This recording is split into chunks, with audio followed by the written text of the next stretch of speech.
This is a demo sound of Yummy.com. Oke, kembali lagi di channel belajar farmasi klinis. Kali ini saya akan belajar tentang pedoman pengelolaan dan pencegahan diabetes mellitus tipe 2 dewasa di Indonesia. Untuk belajar kali ini saya mengambil sumber dari buku Perkeni, Perkumpulan Endokrinologi Indonesia. Untuk teman-teman yang ingin memiliki buku ini dalam bentuk PDF, nanti bisa di-download di link deskripsi, tinggal diklik saja. Untuk belajar kali ini yang akan saya pelajari yaitu tentang obat hiperglikemi, kemudian efek samping obatnya, kemudian cara kerja obat hiperglikemi ini, kemudian sasaran HbA1c-nya, kemudian dosis obat hiperglikemi, dan lama kerja obat hiperglikemi. Ini adalah pendahuluannya. Untuk hiperglikemi ini adalah suatu kondisi medis berupa peningkatan kadar glukosa darah melebihi normal yang menjadi karakteristik beberapa penyakit terutama diabetes mellitus. Untuk batasnya ini kan normal, dia kalau melebihi batas normal berarti hiperglikemi. Jika kurang dari batas normal ya disebut hipoglikemi. Kemudian untuk kriteria diagnosis diabetes mellitus ini yaitu pemeriksaan glukosa plasma puasa lebih dari 126 mg per desiliter. Untuk kondisi puasa ini adalah kondisi tidak ada asupan kalori minimal 8 jam. Kemudian pemeriksaan glukosa plasma 200 mg per desiliter per 2 jam. Kalau biasanya itu untuk glukosa darah puasa itu singkat GDP, untuk glukosa plasma ini GD2P.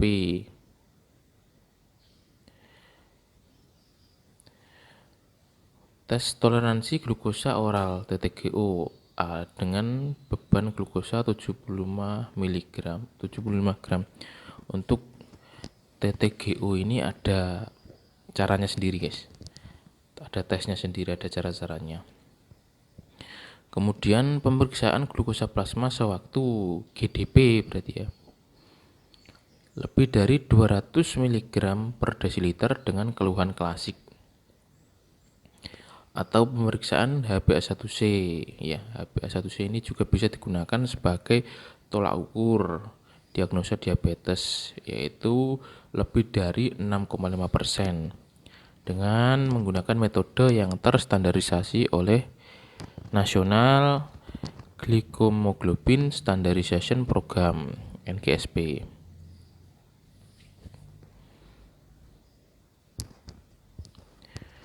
Kemudian hasil pemeriksaan yang dapat memenuhi kriteria normal atau kriteria diabetes mellitus digolongkan ke dalam kelompok prediabetes, berarti akan diabetes ya. Yang meliputi toleransi glukosa terganggu TGT dan glukosa darah puasa terganggu GDPT. Untuk kadar tes laboratorium darah untuk diagnosis diabetes dan prediabetes. Ini dikatakan diabetes itu jika menggunakan parameter HbA1c yaitu lebih dari 6,5%. Kemudian normalnya itu berapa sih untuk HbA1c? Normalnya yaitu kurang dari 5,7%. Untuk kategori prediabetes itu jika melihat tabel ini yaitu 5,7 sampai 6,4. Kemudian untuk glukosa darahnya dikatakan prediabetes itu jika 100 sampai 125. Normalnya itu 70 sampai 99 mg per desiliter.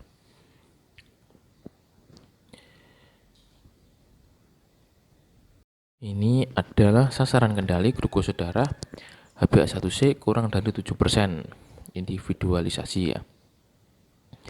Yang pertama itu modifikasi gaya hidup, ini sudah harus dilakukan. yaitu mengurangi makan yang manis-manis.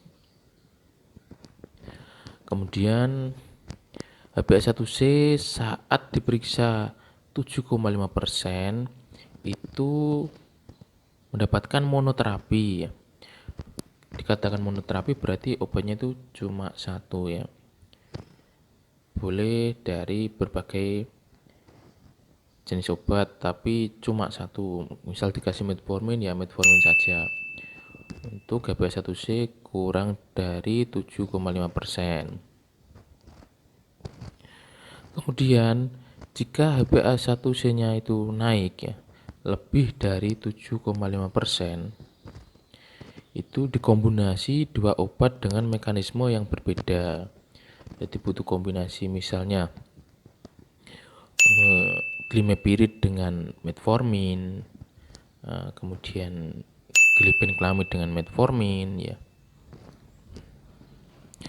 Bila HbA1c-nya itu belum mencapai kurang dari 7% dalam 3 bulan, evaluasinya yaitu tambahan obat ketiga, kombinasi 3 obat. Jadi jika HbA1c-nya itu sudah diberi 2 obat kombinasi metformin dengan glimepirid atau glibenclamid dengan metformin, itu selama 3 bulan tidak terjadi penurunan HbA1c, itu bisa ditambahkan obat ketiga. Untuk kombinasi obat 3 ini dari berbagai macam golongan obat antidiabetes, misalnya dari golongan sulfonylurea 1, misalnya glimepirid, kemudian thiazolin dinedion itu, pioglitazone, kemudian dengan metformin ya 3. Kemudian jika HbA1c-nya itu lebih dari 9%, lebih dari 9% ini, jika gejala klinisnya itu negatif, gejala-gejala klinis untuk diabetes ya, terapinya yaitu ke kombinasi 2 obat dengan mekanisme yang berbeda atau kombinasi 3 obat. Jika gejala klinisnya itu positif, harus menggunakan insulin. Biasanya kalau HbA1c-nya itu lebih dari 9% sudah menggunakan insulin.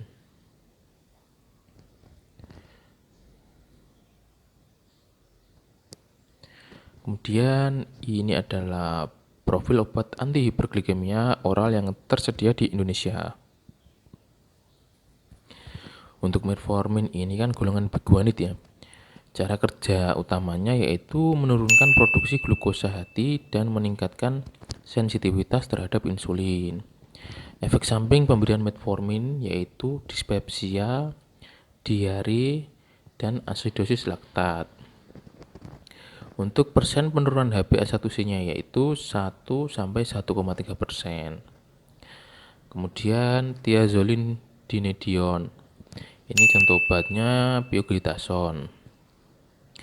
Cara kerjanya atau mekanisme kerjanya itu meningkatkan sensitivitas terhadap insulin.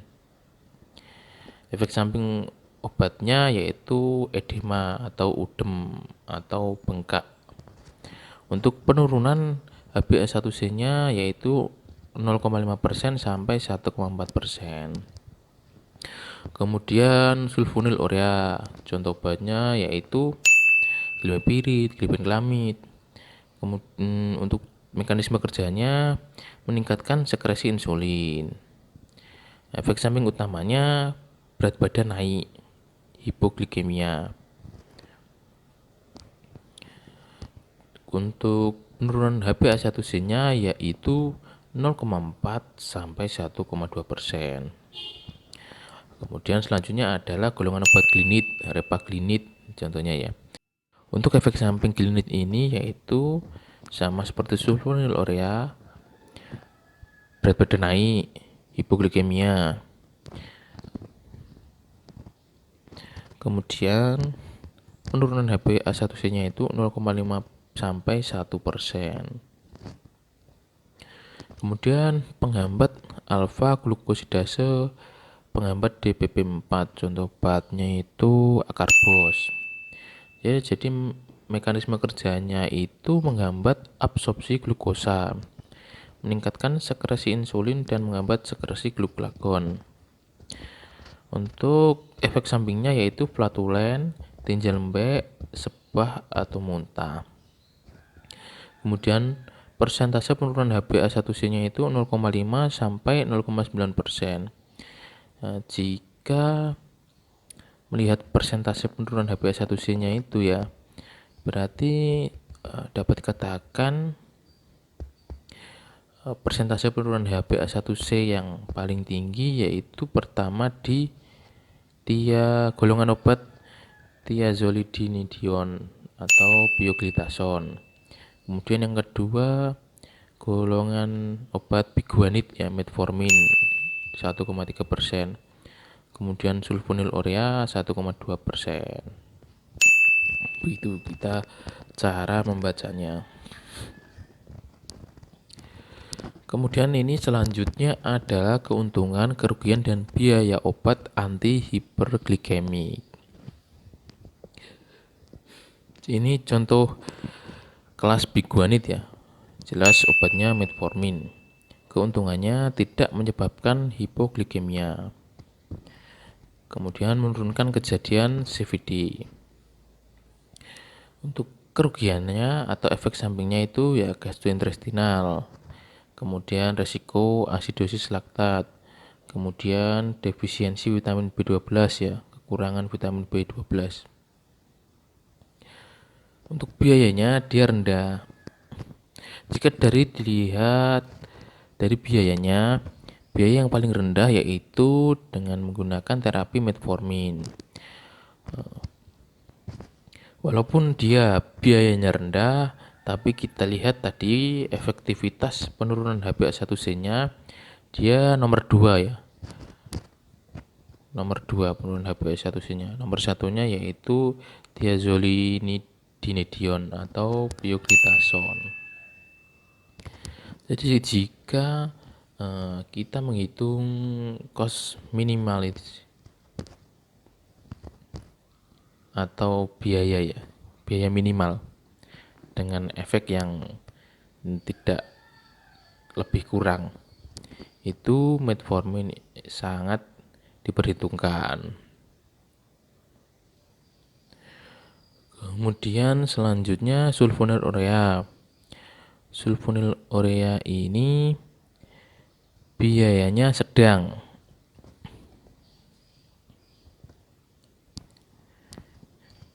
Sulfonylurea glinit TZD ya.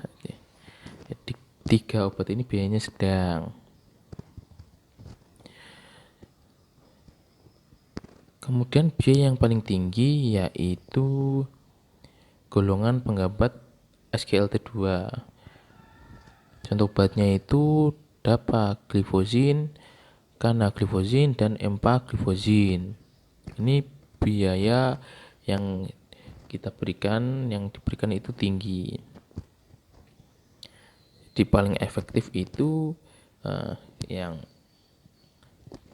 biaya rendah sampai sedang gitu ya. Kemudian kita lihat di keuntungannya. Untuk keuntungan dari sulfonylurea atau ya contoh obatnya glimepirid, glibenclamid itu ya, efek hipoglikemik kuat. Kemudian menurunkan komplikasi mikrovaskuler. Kerugiannya ya dia kalau efek hipoglikemiknya kuat mesti terjadi hipoglikemi ya, ada resiko terjadi hipoglikemi. Kemudian golongan glinit, dia keuntungannya menurunkan glukosa postprandial. Kemudian kerugiannya yaitu berat badan meningkat. Jadi berat badannya itu malah meningkat ya gitu ya, kalau pakai glinit ya. Kemudian untuk TZD ini atau thiazolidinedion. Obatnya, contoh obatnya itu pioglitason. Dia keuntungannya meningkatkan HDL. HDL itu lemak baik ya. Kemudian menurunkan triglycerid TG. Kemudian menurunkan CVD event. Jadi penggunaan pioglitason ini lebih pas untuk pasien dengan kadar kolesterol tinggi. Dia kan sangat bermanfaat ya, meningkatkan lemak baik HDL dan menurunkan triglycerid. Kemudian kerugiannya apa? Kerugiannya yaitu edema, gagal jantung, resiko fraktur meningkat pada wanita menopause. Kemudian selanjutnya penghambat alfa glukosidase atau akarbos. Dia tidak menyebabkan hipoglikemia. Jadi lebih aman ya, seperti metformin. Dia tidak menyebabkan hipoglikemi. Kemudian penurunan glukosa darah postprandial dan penurunan kejadian CVD. Kerugiannya untuk golongan akarbos ini penurunan asid A1C, HbA1c-nya itu sedang. Jadi dia persentase efektivitas penurunan HbA1c-nya itu sedang.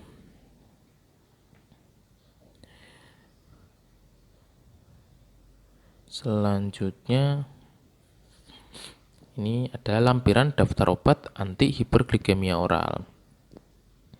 Ya, ini contohnya golongan sulfonylurea. Ya, contoh obatnya glibenclamid, glipizid, glikazid, gliclidon, glimepirid. Untuk dosisnya, dosis glibenclamid itu biasanya 5 mg per tablet. Untuk nama dagang Harmida itu ada dosis glibenclamid 2,5 sampai 5 mg. Untuk lama kerja glibenclamid yaitu 12 sampai 24 jam. Jadi ini cocok, bisa digunakan sebagai monoterapi. Kemudian frekuensi pemberiannya 1 sampai 2 tablet per hari.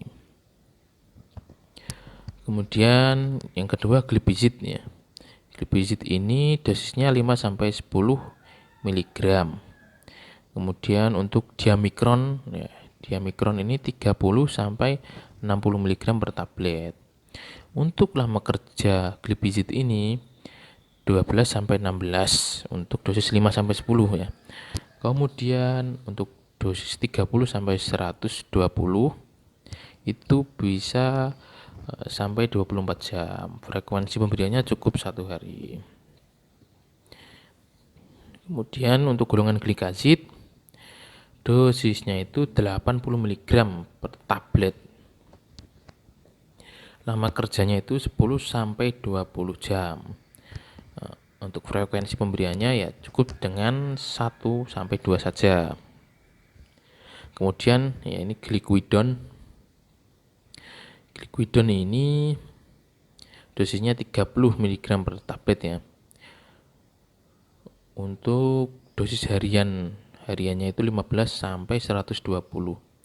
Berarti dia bisa dipakai 4 kali 30 kan 120. Diburu 4 kali enggak apa-apa berarti. Tapi paling aman ya 3 kali. Lama kerjanya itu 6 sampai 8 jam.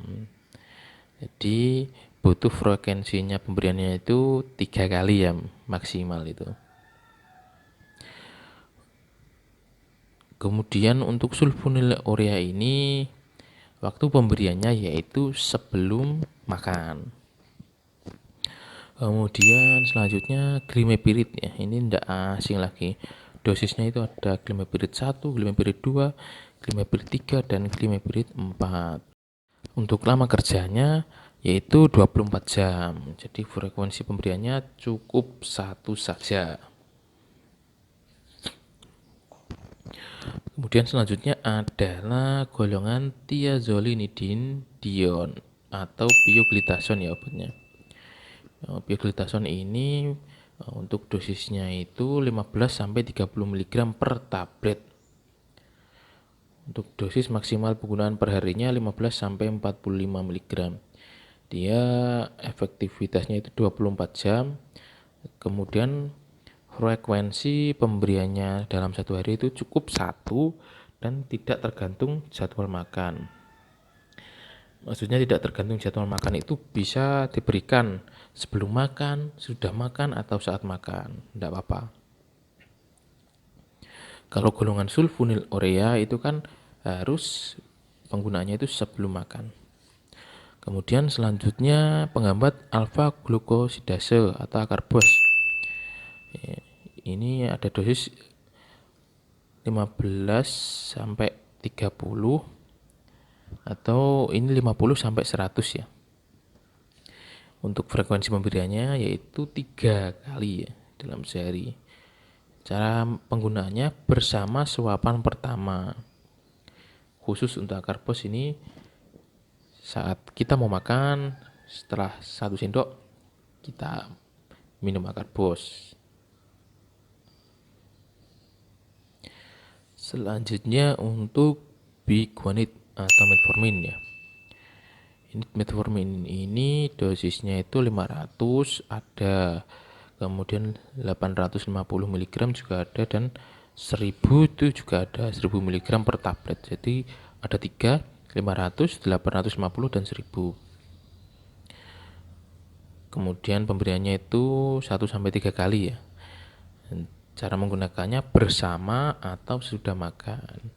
Dia bisa diberikan seperti akarbos saat suapan pertama, bisa kemudian setelah makan juga bisa. Metformin ini relatif aman ya karena dia tidak menyebabkan efek hipoglikemia.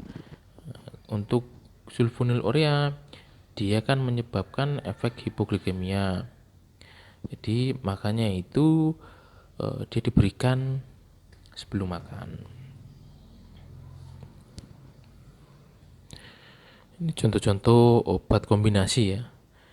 Jadi untuk memudahkan pasien minum obat itu kan ada 2 kombinasi sampai 3 kombinasi. Untuk mensiasati itu dilakukan juga formulasi obat diabetes ini dalam bentuk misal 2 kombinasi dijadikan 1. Tujuannya itu agar pasien itu lebih mudah dalam mengkonsumsi obat, jadi tidak bosan ya.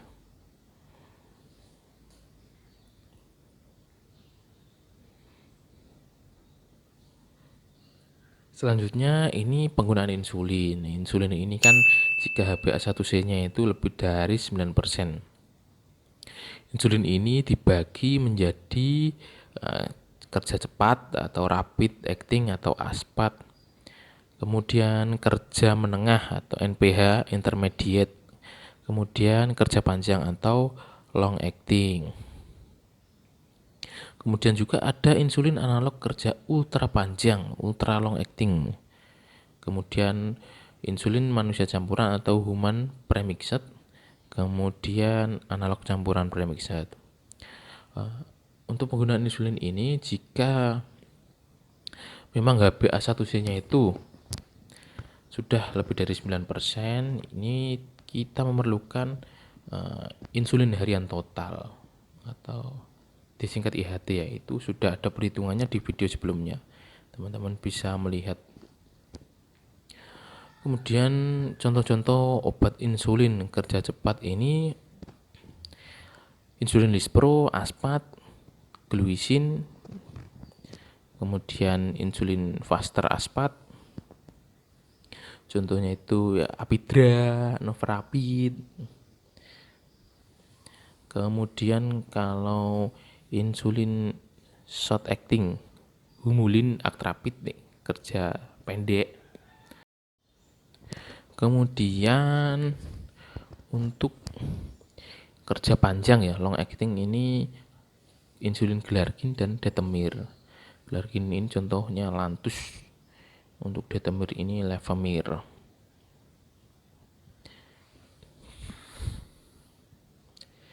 Baik, selesai sudah pertemuan kita kali ini. Kita ketemu di video selanjutnya. Salam belajar farmasi klinis. Semangat belajar. This is a demo sound of Yummy Calm.